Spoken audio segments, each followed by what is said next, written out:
Hello,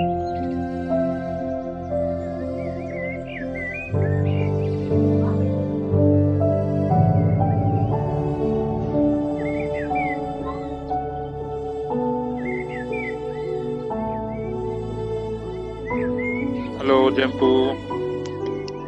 Yeah, hi, Sandu. Yes, yes, yes. My internet connection is little weak. That's why I have turned off the video. No problem. Just to let you know. No problem. Yeah, yeah. Okay, okay. Okay.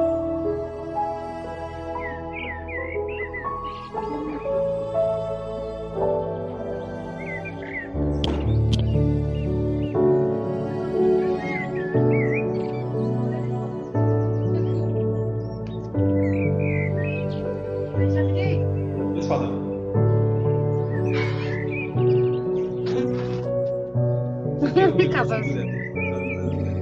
The director.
Good evening, everyone. Participants, can you please switch off your or mute your microphones because we can hear extra voice.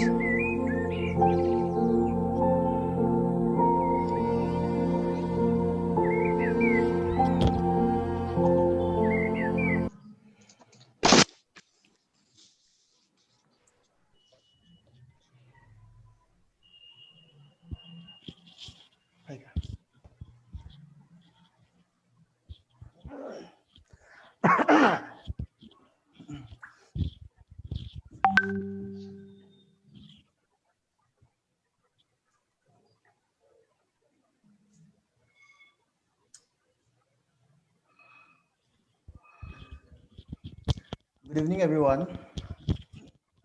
My name is Lyring, and I'm the coordinator of Project Spatial. Ever respected. Before we begin, since all our resource persons are already here, let's not wait for participants will keep coming. That's why we shall begin. Ever respected Chief Functionary of Ken Youth, Mr. Chenbu Rongmai, our panelist, Dr. Humit Hausen, Jonas, and Reverend Father Roy Thomas, and Tenyapin Lo Himp, who will be giving a closing remark. And most importantly, all our participants. I would like to welcome each and everyone to this webinar for teachers under special project. Firstly, let me give a brief introduction about Ken Youth. Ken Youth is primarily focusing on to work with youths, adolescent children from disadvantaged families to improve and develop on 4 sectors, that is health, education, skill building, and livelihood. Under Ken Youth, we are working on a project that is Project Spatial. So uh, before we start off the project, we also should know what is Project Spatial. Project Spatial is an abbreviation, and its abbreviation is Students, Parents, and Teachers in Authentic Learning. I repeat, students, parents, and teachers in authentic learning. Special project works to develop the structure of education and implement child rights in government schools and the neighboring villages where the schools are. Look, by collaborating with all the stakeholders under the school, that is the stakeholders will include of village heads, village councils, teachers, parents, church leaders, and all the uh, uh, leaders included in the village area. Like, so,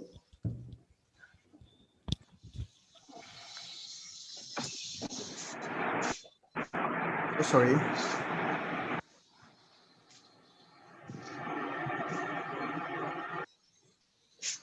Like, as mentioned earlier and seen in all the advertisements that was forwarded to you, our 3 main topics will be topic number 1, that is engaging students in home-based learning. Number 2, process of continuous learning to overcome depression. And number 3, the challenges and way forward on quality education and child rights on COVID-19 pandemic. So I'd like to give an introduction on the first panelist.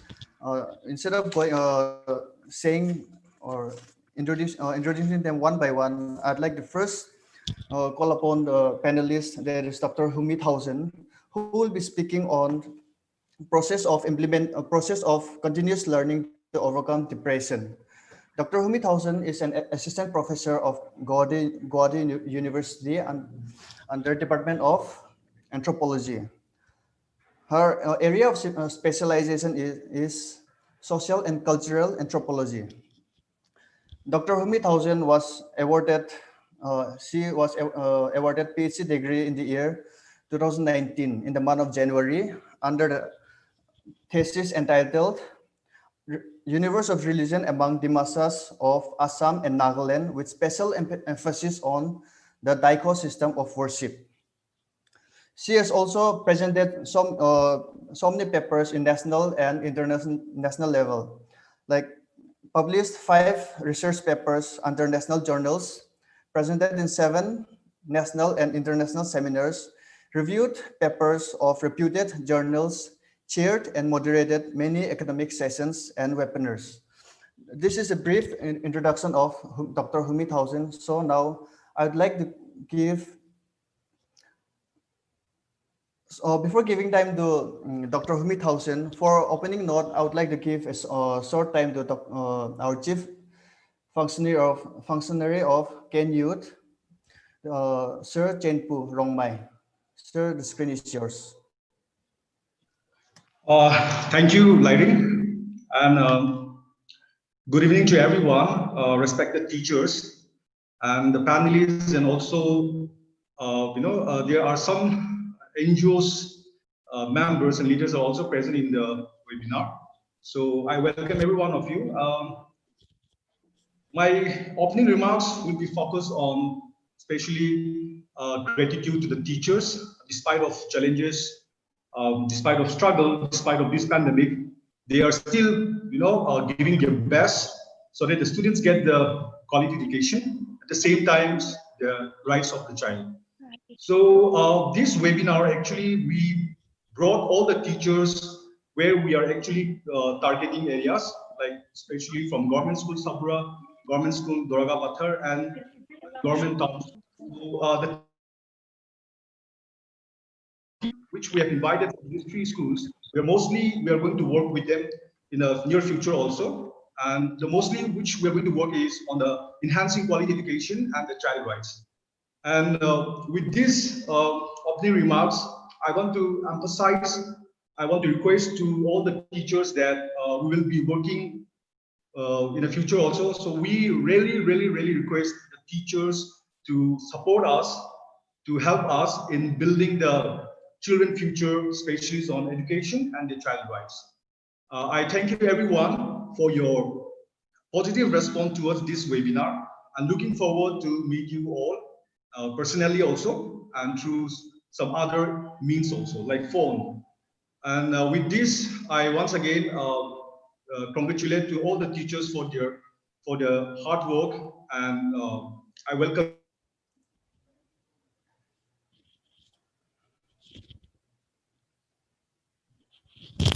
Thank you so much, Chenpu Rongmai. Now I give time to Dr. Humit Hausen, the first panelist of today's webinar.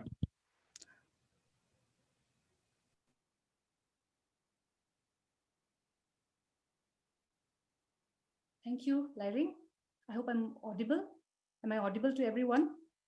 Yes, you're audible. Okay. First of all, my sincere thanks to CAN Youth Organization for inviting me to this webinar for teachers under special project and giving me this opportunity for having this talk. My greetings to the other panelists, esteemed panelists, Mr. Jonas Pfeffinger, Reverend Father Roy George, SDB, the keynote speaker, Mr. Jenpu Rome. It's a pleasure to hear from you, your keynote address, Mr. Tenye Binlo Him, and of course the moderator, Mr. Larinda Ujikdu, and all the members of CAN Youth, as well as the participants in today's webinar. So the topic that I have been given for today's webinar is process of continuous learning to overcome depression. At the very beginning, I would like to talk about what I understand about this topic. So to me, it means how to overcome depression due to COVID-19 with the continuous and effective teaching learning process. To be very honest, depression would be a very heavy word. Along with that, I would like to add two more words, stress and anxiety, because I feel that these two words, along with depression, are more relevant and more common in this present context. So first we need to answer, to know what we mean by depression or stress and anxiety. And then we can identify who are we going to address, who are depressed, why are they depressed, and how can we solve the issues? What are the issues regarding the teaching learning process, and what are the ways to resolve them? So I would like to quote this definition given by healthline.com. It says that depression means a mood disorder. So that is, we need to people who have feelings of sadness, what we mean by loss, anger, and who are not able to concentrate on their daily activities. So they are showing symptoms of depression. However, depression can be of various types. The mild type of depression is something we can say that it is quite common, because most of us, we feel angry and sad at different points of time, depending on the situation. So mild depression is fairly common. However, the severe type of depression is something that needs medical attention, or at least some kind of assistance. Now coming to stress, what do we mean by that? According to Selly in the year 1956, stress is a feeling of emotional and physical tension which arises from any event that threatens our homeostasis, which means the process by which the body reacts to changes and tries to keep balance within the body to such kind of changes. And anxiety, on the other hand, has been defined. I would like to take the definition given by Holland in 2018. He says that anxiety is nothing but fear of the unknown. And that is a natural response to stress, how the body naturally reacts to stress. Now, in the present context, since we are going to deal with the educational sphere, who are the people that we are concerned about in terms of depression or stress or anxiety? Of course, the people involved are students, parents, teachers, research scholars, who are involved here. And again, there are many research studies done since the time of pandemic and even earlier, which talks about how much stress and anxiety hits these people. I would like to quote, in fact, just talk about the statement given by a recent study in this year itself, which was made by Rahman and others. And it got published in the Community Mental Health Journal. So they have found that teachers, students, research scholars have been reported to have mild levels of stress and moderate level of anxiety. And the reason is because of closure of colleges and universities. And because of this closure, they are unable to, they are uncertain about the future. And this leads to anxiety and stress. Because students and research scholars, they meet regularly, they interact with each other, and they discuss regarding their works, research works, or school works, or any kind of academic works. Meeting is very normal and regular. And suddenly with this pandemic and the lockdown, the whole thing gets curtailed. So that obviously makes them feel anxious and stressed. Now, another important thing that I'm going to address in this lecture is that of the present teaching learning process, which is heavily dependent on online mode. Right now also we are having this online mode because of the lockdown and everything. We cannot meet face to face. So here also we have many issues, specifically in the teaching learning process. So we have to identify them, which I'm going to talk about. And of course, about COVID-19, every one of us, not just the students, teachers, and parents, but everyone else are anxious and stressed and depressed. They see the news, and we all see the increasing numbers of people with positive cases and the number of deaths every day, which is really depressing. And also research studies say that there is a high level of psychological distress among people. Of course, the quarantined people are more stressed. Those who are contaminated are more stressed, but even the normal people who have not been contaminated, even they are in stress, because man is a social animal, and this social distancing automatically gives us stress. Now let me come to